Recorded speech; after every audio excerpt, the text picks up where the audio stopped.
আসসালামু আলাইকুম রহমতুল্লাহ। ওয়ালাইকুম সালাম।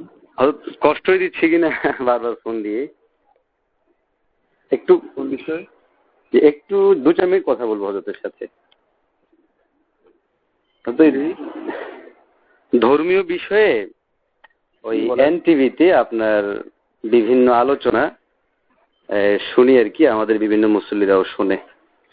তবে দেখা যাচ্ছে যে মানে আপনার হাওয়ালায় অনেক কথা এমন আছে যেগুলো হয়তো আমাদের উপমহাদেশের এই হানাফি ফিক বিরোধী বা আপনার মন্তব্যগুলোর সাথে মেলে না। ফলে যেটা হচ্ছে, আমরা অনেক মুসল্লিদের পক্ষ থেকে বিভিন্ন প্রশ্নের সম্মুখীন হচ্ছি যে হুজুর আপনারা ঠিক নাকি ডক্টর সাইফুল্লাহ সাহেব ঠিক, এই ধরনের অনেক কথাবার্তা আসে আর কি।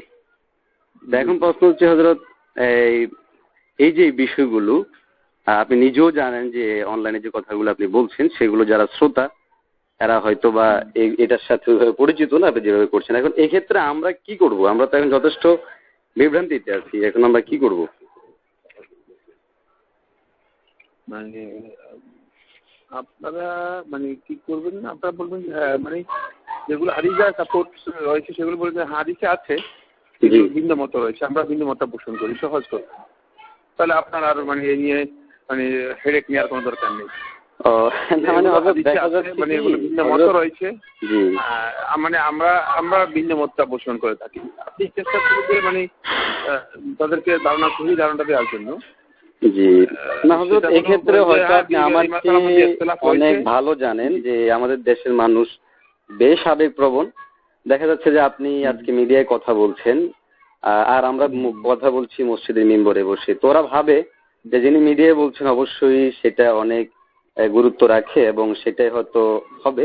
তো দেখা গেছে বেশ কিছু ভিডিওতে আমি হযরতের কথাগুলো শুনেছি, ওগুলোতে এমনটাই মনে হয়েছে আমাদের দেশে প্রচলিত এগুলো একান্তই ব্যক্তি মতামতের উপর নির্ভর, হাদিসের সাথে ওগুলো তেমন সম্পর্ক নয়, 2-1 ফকির ইজতেহাদি কথাবার্তা এই ধরনের। তো আপনি যখন বিষয়টাকে হালকা করে উত্থাপন করছেন, আপনি একজন ডক্টর আর আমি মনে করেন যে একজন ইমাম অথবা খতিব বা সাধারণ কেউ, সো দেখা যাচ্ছে তখন মূল্যায়নগত দিক থেকে আমাদের কথাটা কিভাবে না নিয়ে অনেক মুসল্লি একরকম বিদ্রোহ বলা যায় না, মানে বিষয়টা তারা কনফিউজে পড়ে যাচ্ছে। আর যেহেতু আপনাদের অনেকেই দেখা যাচ্ছে যে সহি হাদিস, আমাদের দেশের মানুষ তো মনে করে সহি মানে হলো শুদ্ধ, সহি না মানে হলো ভুল। এখন যদি হযরতের কথাটা হচ্ছে সহি অনুযায়ী আর আমরা মনে হয় যে সহির বিপরীত চাই আছি ইজতেহাদি ভাবে বলি, তখন দেখা যায় আমরা একটা ইয়েতে পড়ি। তো এখন এটা সমাধানের হযরত কি হবে?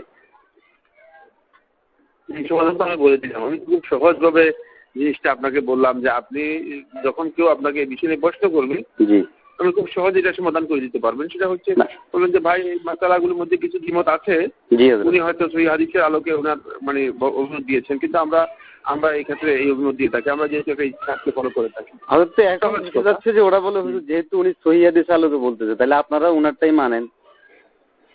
আমরা তাদের ইচ্ছাকে ফলো করতেছি, খুব সহজ কথা হচ্ছে, আর অতিরিক্ত বাড়াবাড়ি দরকার নেই তাদের সাথে। বুঝতে পারছি। যেহেতু আমি একটা কথা বলি, যেহেতু আমাদের বাংলাদেশের বা বাংলা ভাষী যদি 30 কোটি মানুষ হয়, এর মধ্যে আপনিও নিশ্চয়ই বিশ্বাস করবেন মুসলমানদের মধ্যে হয়তো 28 কোটি হানাফি বা যেভাবে নামাজ পড়ে। আপনি মিডিয়াতে ওইভাবে কথাগুলো বলাতে কিন্তু বিষয়টা আজকে বিভ্রান্তি হচ্ছে, প্রশ্ন হচ্ছে। এর চেয়ে কি ভালো হয় না যে হানাফি আলেমদের সাথে এই বিষয়গুলো আপনি মিডিয়াতে নিয়ে আসলে, আপনি মিডিয়াতে যেভাবে আমল চালু আছে সেটা যদি ভুল না হয়, আপনাদের স্থিতি কি? যেভাবে আমল চালিয়ে সেটা কি ভুল? সব মাসলা ভুল নয়, কে বলছি সব মাসলা ভুল? আচ্ছা, তো যে কোনো কোনটা ভুল না? ভুল বলতে কি হবে, দেখা যাচ্ছে যে আপনারা যে আকীদায় বিশ্বাসী সহিহ হাদিসের অনুসরণ করেন বলে যে দাবি করেন, আপনাদের সাথে আমারই অনেকগুলো আপনার আকীদা কি? আমরা আকীদা কি সহিহ হাদিসের বিরোধী? না, এটা করতে পারে না। আমি কোরআন ও সুন্নাহ সপক্ষে অবস্থান করি। না, আমি একটু পরিষ্কার করে বলি হযরত, আমি নিজে পরিচয়টা দিচ্ছি। আমি অবশ্যই ইমাম আবু হানিফার ফিকহের অনুসরণ করি এবং ইমাম আবু হানিফা রাহিমাহুল্লাহের ফিকহের অনুসরণ করি। ওনার ফিকহের অনুসরণ করেন? জি, অনুসরণ করি। দলিল ছাড়া ওনার ফিকহের অনুসরণ করেন? দলিল ছাড়াও? জি, ওনার কোনো কথা দলিল ছাড়া নাই, একটা কথা দেখানো যাবে না। মানে আপনি প্রত্যেকটা কথা মানে অনুসরণ করেন, কিন্তু দলিল থাকলেও না? দলিলের আলোকেই করি, দলিলের আলোকেই করি এবং আমি এই পর্যন্ত কোনো কথা পাইনি। দলিল দিয়ে করতে পারেন? জি হযরত, জি।